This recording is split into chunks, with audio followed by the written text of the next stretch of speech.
Okay, I thought it was time I'd take you for a tour of where the extension is at, where basically we're at structural completion and they've started some of the finishing work, so let's go and have a look. So now you can see that there's a doorway here, yet to have the door reapplied, which basically is at the end of the corridor directly heading from the front door. The downstairs loo is going to go in behind this door under the stairs and it's yet to be put in. To the right here, this brickwork is actually where the doorway was into the dining area. So you'll step through a door here and into what was the old kitchen on this side, and then the old dining room on this side. You can see the fireplace is still there. There's the door ready to go back into the space we just walked through. And now all of this has been knocked through into the extension, and they're currently plastered up and looking darker is the brick column that's supporting the large steel across the top.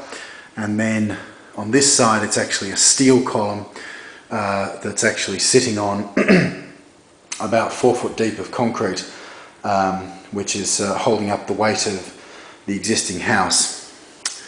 We've also taken out the arch that used to separate the kitchen and the dining room, and that's now been replaced by this beam that's holding up that weight there. And if we step through into the new part, the extension, you can see that we've had a new boiler put onto the outside wall there. This side of the wall is going to be the kitchen, where the range will be about where that ladder is, and past the French doors. And on this side of the wall will be the high side of the kitchen. There'll be a tall double door American style fridge, plus several tall pantry cupboards for kitchen and other general storage.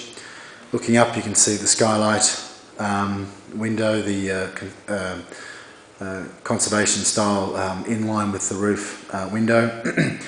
There's a couple of beams running across, bars running across the room here that originally weren't intended to be there, but something to do with building regulations meant that when the inspector came and saw the site, he wanted those put in for extra structural integrity. So we'll end up painting those in line with the ceiling and you won't see them very much. The middle of the room here, where currently the old sink and the dishwasher, the washing machine have sat, and the guys have been really good about keeping those plumbed up for us.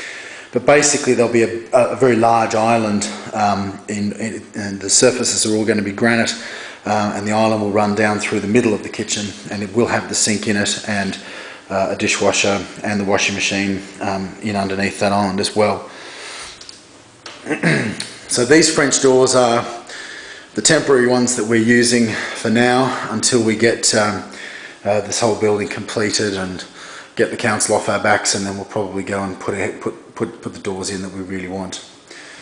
And outside it's all coming together a little bit. You can see the walls are firmly in place, and there's actually sandstone on top of the walls there.